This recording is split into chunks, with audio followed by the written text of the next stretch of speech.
Hello, orchid lovers around the world. Cherry Blossom, today, I want to show you something a little different from the usual healthy orchids we admire. Right here, I have an orchid that has been lying limp in my garden for quite some time. It already stands out among the others, and not in a good way. The leaves have turned yellow, and it's not a very pleasant sight to see. But don't worry, yellowing leaves don't always mean your orchid is dying. In fact, it's often the plant's way of telling us something is wrong. And with the right care, we can help it bounce back. So strap in, orchid lovers, and let's start the video. We'll start by carefully removing the orchid from its old pot, so we can take a closer look at the roots. As soon as I lift it out, you can already see the problem. The potting medium is clogged with water, and most of the roots are either dried out or in very poor condition. This is one of the main reasons orchids struggle.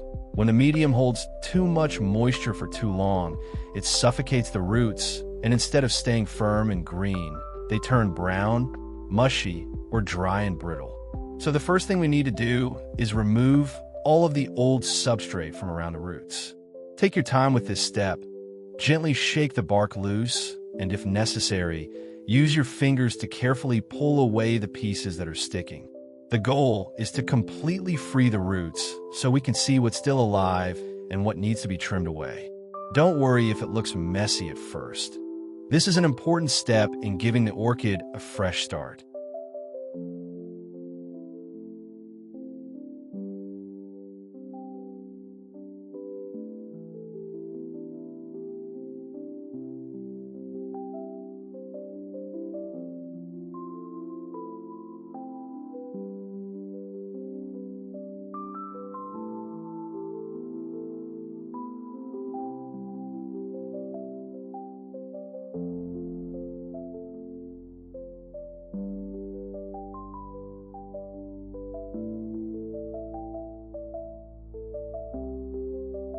Once we've removed all of the old substrate and the roots are fully exposed, the next step is pruning.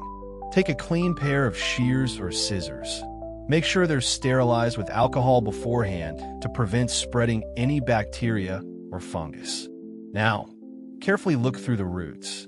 The healthy ones will feel firm and may look green or silvery when dry. The unhealthy ones, however, will appear brown, mushy, or completely dried out and hollow. These roots can no longer provide nutrients or water to the orchid, so we're going to trim them away. Cut as close to the base as you can without damaging the healthy tissue. Work slowly and gently, one root at a time, until only the strong, living roots remain. This might feel like a drastic step, but don't worry. Removing dead roots actually helps the orchid recover faster by allowing the plant to focus its energy on new growth.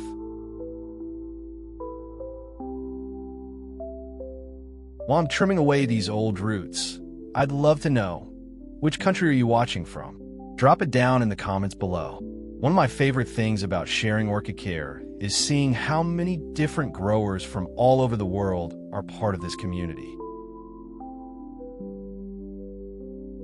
After you're done with the trimming, the next step is to give our orchid a nice wash.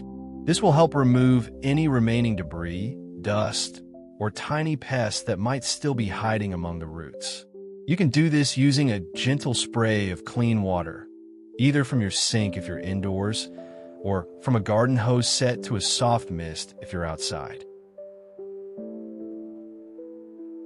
The key here is gentleness. We don't want to blast the roots too hard. Just rinse them thoroughly so they're fresh and clean. As you spray, turn the plant slightly to make sure every side gets rinsed. You'll notice the healthy roots turning a bright green when wet. That's a good sign that they're still alive and ready to absorb water again.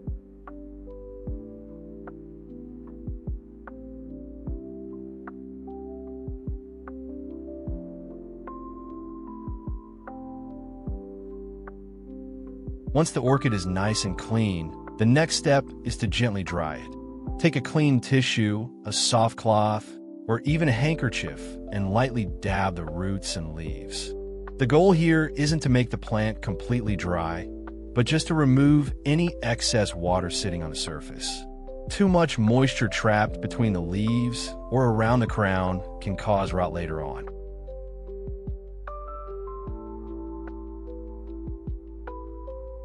Now, let's move on to preparing a simple homemade fertilizer for our orchid. Start by taking a clean container and pouring in about 1,000 milliliters or 1 liter of fresh water. Always use clean water, preferably filtered or rainwater if you have it, since orchids can be sensitive to chemicals like chlorine in tap water.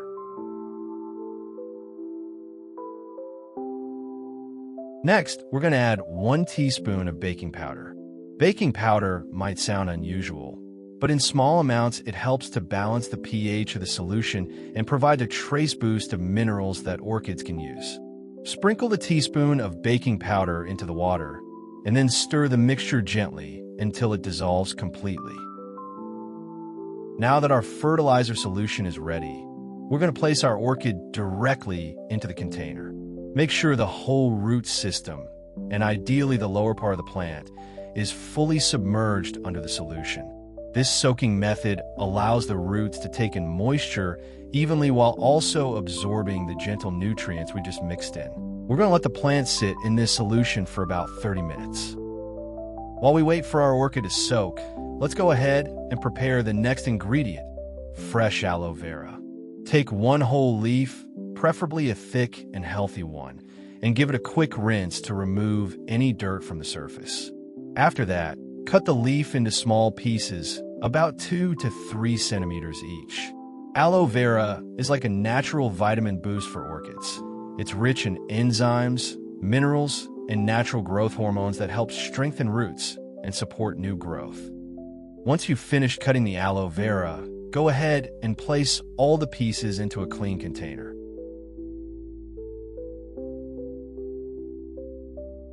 Now, let's add in our next special ingredient, oatmeal. Measure about 3 tablespoons of oatmeal and sprinkle it right into the container. Oatmeal is full of natural starches and micronutrients that act like slow-release food, giving orchids an extra layer of gentle nourishment. Finally, pour in around 500 to 600 milliliters of clean water.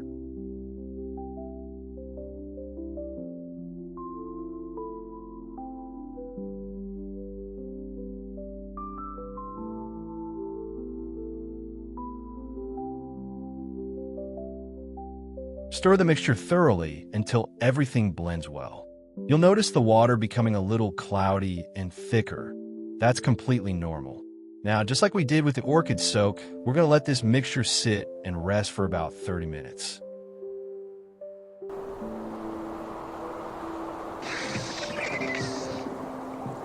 After 30 minutes have passed, we can now lift our orchid out of its solution bath. Let any excess water drip back into the container for a moment so the plant isn't too soggy.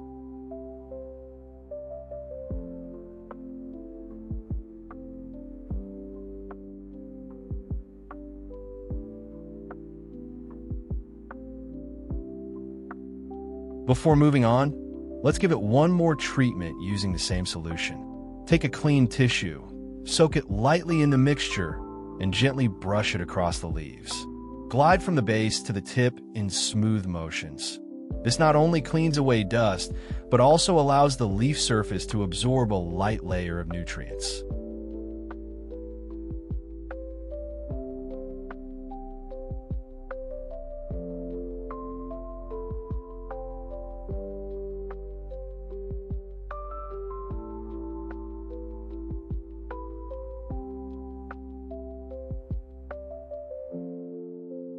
Now that our aloe and oatmeal solution has been sitting and mixing together, it's ready for the next step. Give it one final stir to make sure everything is well combined. Next, we're going to strain out all of the particles that can't be broken down. Use a fine mesh or strainer and slowly pour the mixture through. This will leave us with a smooth, nutrient-rich liquid while catching the thicker bits of aloe skin and oatmeal. Straining is important because it prevents clogs later on, especially if you plan to use a spray bottle. What we're left with is a clean, natural fertilizer that's safe and easy to apply to our orchids.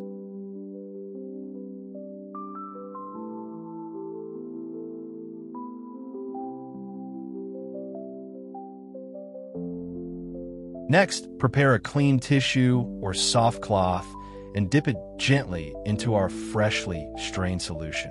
Let it sit for a few seconds so the tissue becomes fully saturated. You want it to hold enough liquid without dripping excessively. Now, begin brushing it across the orchid's leaves. Start at the base of the leaf where it connects to the stem and glide outward toward the tip in one smooth motion. This direction mimics how water would naturally run off the leaf, and it helps avoid pushing dirt or residue back into the crown of the plant. After wiping the top surface, don't forget the underside of the leaf. This area is often overlooked, but it's where tiny pests like mites can hide and where the plant's stomata, little pores used for breathing, are located. By gently brushing underneath, you not only clean away hidden dust, but also allow the plant to better absorb the nutrients from our solution. Work your way leaf by leaf, refreshing the tissue in the solution whenever it begins to dry out. Be gentle. Think of it as polishing rather than scrubbing. Now, let's prepare another clean container. This time, we're only going to pour in a small amount of our solution, just enough to cover the roots, not the entire plant.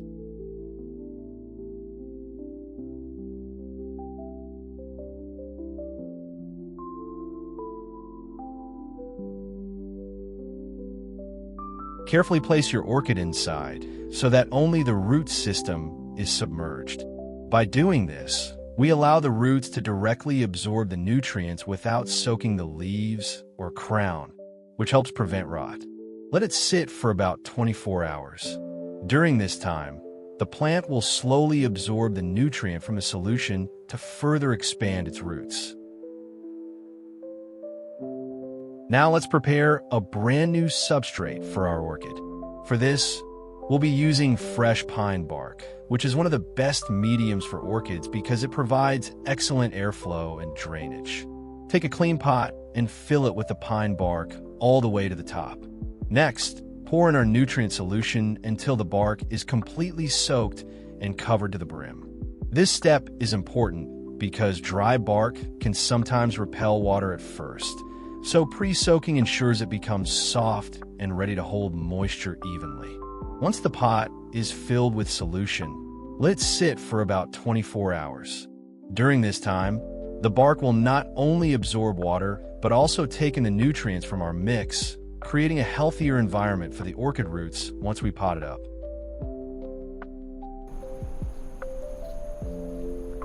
After a full day, let's take a look at our orchid again. If you notice closely, the roots are already showing signs of life. They appear plumper, and some of them may even be extending or branching out. This is a wonderful indication that the orchid has started to absorb both the moisture and nutrients we prepared in the pine bark. Those fresh green tips you see at the end of the roots are a positive sign of active growth. It means the orchid is waking up and adapting to its new environment.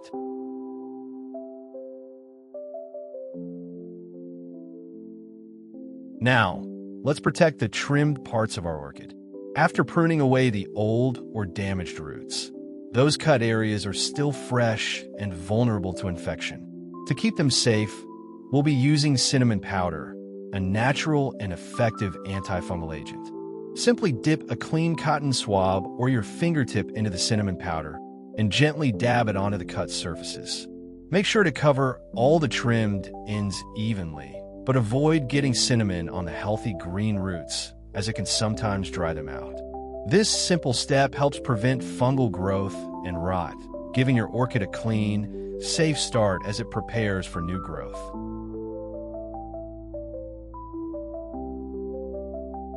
After protecting the trimmed roots, it's time to prepare a brand new home for our orchid. Start with a pot that has clear drainage holes. Drainage is extremely important for orchids, since their roots need both moisture and airflow to stay healthy. Add a thin layer of pine bark at the bottom as the base. This will help lift the orchid slightly and allow water to flow freely out of the pot. Next, gently place your orchid into the center of the pot, spreading the roots out evenly so they can settle naturally. Then, slowly add more pine bark around the roots, tapping the pot lightly as you go to let the pieces fill in the gaps. Continue until the pot is filled and the orchid feels stable and supported. Be sure the crown of the orchid, the top part where the leaves meet, stays above the surface of the bark. This prevents water from sitting there, which could cause rot.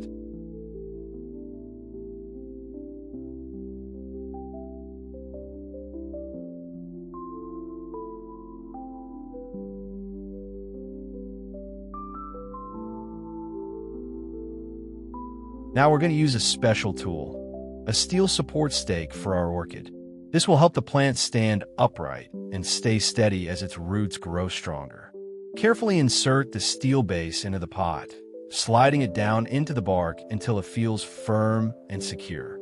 Be gentle so you don't damage any roots in the process. Next, adjust the orchid so that it leans slightly against the stake. Once it's positioned comfortably, use a soft plant clip to secure the stem or a leaf to the stake. Finally, let's finish by covering the top layer of our pot with a thin layer of moss.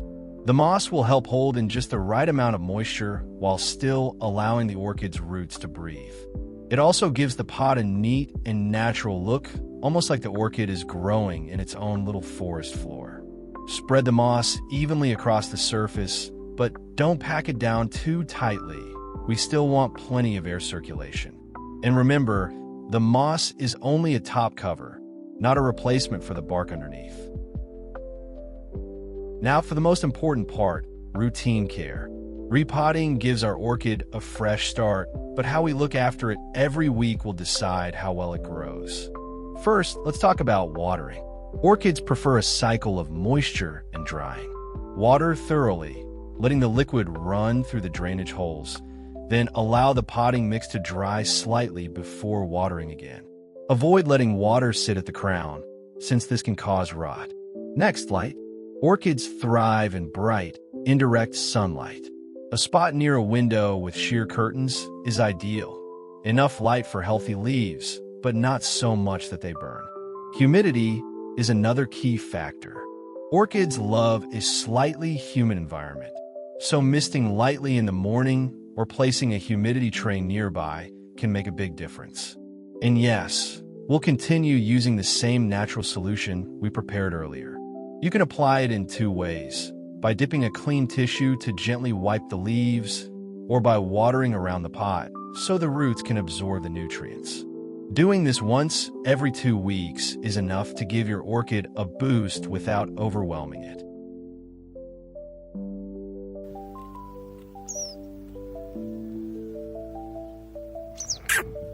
After 4 weeks, our hard work has finally paid off. Look closely. The roots are plumper, the leaves are fresher, and the orchid is standing stronger in its new home. When we first started, the plant was stressed with tired roots and yellowing leaves. But with patient care, trimming away the old roots, cleaning it gently, giving it a new potting mix, and feeding it with our natural solution, the orchid has been given the chance to recover. Now, not only do we see a healthier root system, but in some cases, you might notice a brand new leaf beginning to push out from the crown or bright green tips forming at the ends of the roots. These are the clearest signs of an orchid that is no longer just surviving, but truly thriving. This progress is proof that orchids reward consistency. Even small, steady routines, watering at the right time, keeping the light balanced, wiping the leaves clean, and feeding with care, add up to big results over time. And the best part? This is just the beginning. With continued attention, this same orchid may reward us with flower spikes in the future, filling our space with the beauty and elegance we've been patiently waiting for. And just because our orchid is recovering doesn't mean we get to slack off. Routine care is still very crucial at this stage. Think of this as building the foundation for long-term health. The new roots and leaves may look strong, but they're still tender and need consistent support. That means keeping up with our watering cycle, thorough but not excessive, always letting the potting mix dry slightly in between. Light is equally important. Continue to provide bright, indirect sunlight, adjusting the plant's position if the leaves show signs of burning or stretching. And of course, don't forget the gentle touch of our natural solution. Wiping the leaves clean or watering the roots with it once every 2 weeks keeps the plant nourished and protected.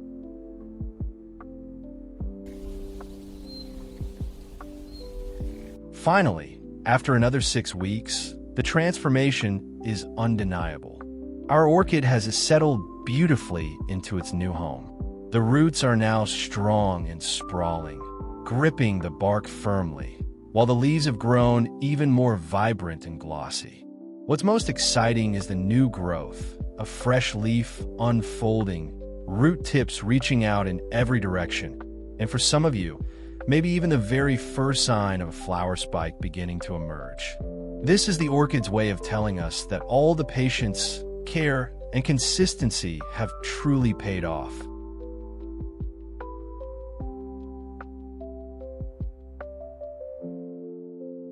And there you have it, orchid lovers, from a tired little plant to a thriving beauty ready for its next chapter. This journey took patience, gentle care, and a steady routine, but the results show that orchids always reward those who take the time to nurture them. I hope this step-by-step guide has not only helped your orchid recover, but also inspired you to enjoy the process of caring for these incredible plants.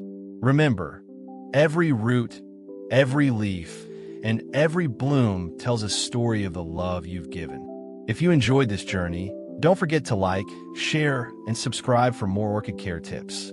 And as always, keep nurturing, keep experimenting, and happy growing, orchid lovers.